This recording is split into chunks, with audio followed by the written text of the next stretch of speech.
toujours la même chose, et c'est ça le vrai problème aujourd'hui. Je suis totalement d'accord avec ce qu'a dit Alexandre Devecchio, c'est que certains juges pensent davantage à la réinsertion ou à la réhabilitation de criminels et de délinquants plutôt qu'à la protection des victimes. Et c'est ça aujourd'hui le vrai sujet, et c'est ça le vrai problématique. La vraie problématique. Cette problématique-là s'explique par la culture de l'excuse, par la volonté à chaque fois de trouver des facteurs diminuants au lieu de trouver des facteurs aggravants pour les criminels. Et derrière cela, ce sont les victimes d'une certaine façon qui trinquent. On le voit, et c'est pour cela que je suis d'accord avec ce qui vient d'être dit, c'est que le problème, c'est que les juges ont du coup une conception large de l'état de droit, sauf que celle-ci crée des zones de non-droit, puisqu'on est aujourd'hui un système judiciaire qui crée énormément de récidives. On est à plus de 33% de récidives dans notre pays au bout de 6 mois. Ça veut bien dire que ça ne fonctionne pas, cette culture-là, parce que forcément, quand on pratique la culture de l'excuse, on crée de l'impunité, et l'impunité crée nécessairement de la récidive.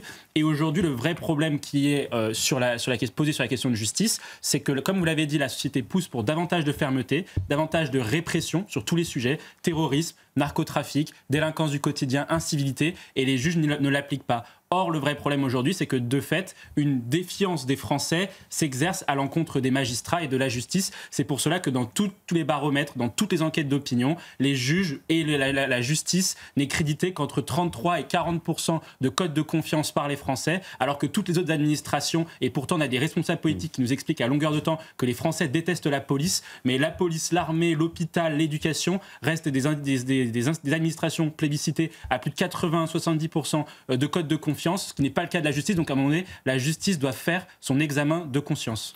Mais c'est vrai que le logiciel d'Emmanuel Macron était mauvais parce qu'en fait, Emmanuel Macron, dès le début, pratique cette logique de repentance. On verse la France une aide publique au développement à l'Algérie à hauteur de plus de 100 millions d'euros chaque année. Donc d'une certaine façon, on peut dire à un moment donné, ça suffit, la France a payé pour la colonisation à l'Algérie. Et aujourd'hui, ce n'est plus à la France de payer pour l'Algérie, c'est à l'Algérie même de payer des réparations pour la France. Pourquoi ? Parce qu'aujourd'hui, parce qu'il y a un principe dans le droit international qui existe, les gens ne le savent peut-être pas, mais c'est le fameux principe de réparation. C'est-à-dire que quand un pays cause, par exemple, notamment c'est dans le droit environnemental, quand un pays, par exemple, ouvre une usine et pollue le pays d'à côté, le pays doit verser des compensations au titre de réparation. Pourquoi ce qui marche sur le droit international ne pourrait pas fonctionner sur la question de sécurité? C'est ce que Donald Trump a fait, a utilisé ce vecteur-là du droit international pour faire payer le Mexique vis-à-vis de l'immigration illégale et irrégulière aux États-Unis, qui cause beaucoup de délinquance, en considérant que les Mexicains sont surreprésentés dans les prisons aux États-Unis. C'est au Mexique de payer les frais d'incarcération. Pourquoi la France ne ferait-elle pas cela par rapport à l'Algérie, puisqu'on voit bien qu'on est aujourd'hui incapable de pouvoir expulser les OQTF, etc. En plus des terroristes islamistes, on est incapable d'expulser, alors là, de vider nos prisons des prisonniers algériens, parce qu'il faut quand même rappeler, nous on a fait le calcul, c'est 700 millions d'euros par an que nous comptent en termes de frais d'incarcération les prisonniers algériens. C'est la deuxième nationalité la plus représentée dans nos prisons, 3400 Algériens dans nos prisons. Si on ne peut pas les expulser, eh bien on dit quelque chose de très simple à l'Algérie: vous ne voulez pas les récupérer, ce qu'on peut comprendre, parce que ce sont des gens qui vont causer des problèmes dans votre société, mais auquel cas, vous payez les frais d'incarcération, vous payez les frais de rétention en centre de rétention administratif à la France, parce que ce ne sont pas aux Français, c'est pas à Nicolas qui paye, comme on dit souvent, de payer à la fois, de subir la criminalité occasionnée par les Algériens en France, par certains Algériens, et de payer ensuite après les frais d'incarcération. Principe de bon sens, me semble-t-il. Et je rappelle que Boualem Sansal est tenu depuis plus de 8 mois, puisque... Responsabiliser certains employeurs, notamment dans la fonction publique. Moi, je me rappelle d'un article du JDD qui disait quand même qu'il y avait 40 jours d'absence par an dans la ville de Paris, par exemple. À un moment donné, et ça coûte 250 millions d'euros. Ce sont les calculs de l'élu Pierre-Yves Bournazel. Donc c'est un vrai sujet aussi, l'absentéisme des fonctionnaires dans certaines collectivités. Voilà, parce que là, effectivement, le rapport s'attache à la fonction... de comment certains pays qui étaient gangrénés par le narcotrafic ont fait.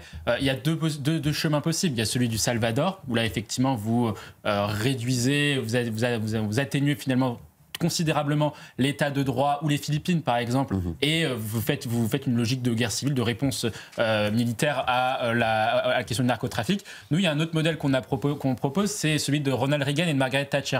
Dans les années 80, les pays anglo-saxons, notamment les États-Unis et le Royaume-Uni, étaient soumis à un narcotrafic très important, notamment sur un certain nombre de drogues de drogues dures, notamment la cocaïne qui commençait à émerger à ce moment-là. Qu'ont-ils fait? Ils ont déclaré la guerre contre la la drogue. Et ça a coûté effectivement énormément d'argent à Ronald Reagan, à Margaret Thatcher, surtout à Ronald Reagan, mais ça a eu quand même des résultats. Et en termes de... le premier point, je ne peux pas développer tous les piliers, ça prendrait trop de temps, mais le premier pilier, je suis d'accord avec ce qu'a dit Alexandre Devecchio, c'est la réponse pénale. Ce qu'eux ont fait, c'est que pareil, ils ont mis en place des peines planchers minimum, c'est-à-dire que vous étiez un narcodélinquant, vous aviez 50 prisons fermes, directement, incompressible. Ensuite, après, il multipliait les peines si, par exemple, le trafic de drogue impliquait des mineurs, par exemple, s'il se faisait à proximité d'établissements scolaires, ce que l'on voit aujourd'hui dans un certain nombre de quartiers en France, par exemple, à Saint-Ouen, on sait qu'il y a des points de deal qui sont à proximité d'écoles. Aux États-Unis, c'était peine de prison multipliée par 3. Et donc, vous avez une logique de réponse pénale très forte, avec ensuite, après, un volet de prévention, évidemment, un autre volet aussi sur la question de la protection des frontières, parce que l'immigration et le narcotrafic sont des sujets qui sont complètement liés, et donc il y a un sujet dessus. Mais là, la première des priorités, c'est la réponse pénale, et ensuite après le reste devra suivre. Mais tant qu'on ne fait pas cela, on peut faire toutes les lois narcotrafic qu'on veut. Celle qui a été votée récemment est plutôt une bonne loi, mais ça ne suffira jamais à enrayer une gangrène aussi importante. Olivier, on a parlé d'un grand nombre de villes moyennes depuis plusieurs jours maintenant sur l'antenne de CNews. Là, nous étions à Nîmes, on a parlé de Limoges, on a évoqué également ce qui s'est passé à aussi, la colère monte, mais c'est aussi parce qu'il faut prendre aussi de la perspective. Tous les sujets de toute façon sont liés.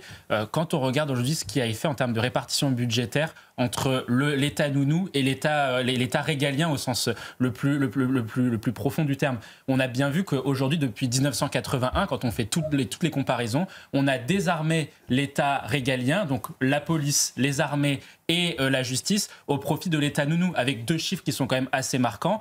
En 1981, la France dépensait à peu près 15% de son PIB pour la police, les armées et pour la justice. Aujourd'hui, c'est moins de 5% de notre PIB pour toutes ces missions qui sont protéger les Français chez eux et protéger les Français à l'extérieur. Quand on revoit en titre de comparaison, on prend en 1981 les dépenses sociales avant que M. Mitterrand arrive au pouvoir, on était à moins de 10%. Pour autant, est-ce qu'à l'époque, l'État français était un État ultralibéral, où il y avait beaucoup de pauvres dans la rue, etc. Non. On se retrouve aujourd'hui, 40 ans après, les dépenses sociales, c'est 33%. Donc d'un côté, on a triplé les dépenses sociales, tout en divisant par 2 les dépenses régaliennes. C'est pour ça aujourd'hui que vous avez Nicolas qui paye, qu'on ne peut plus payer des impôts pour financer l'assistanat. Et d'un autre côté, Nicolas qui se plaint de l'insécurité, de la montée des violences, etc. parce qu'on a désarmé l'État régalien au profit de l'État nounou. Allez, autre exemple du malaise ambiant. Après Nîmes, direction Béziers. Là, qu'est-ce qu'on fait ? Même solution. On envoie là, cette fois, c'est la CRS 80.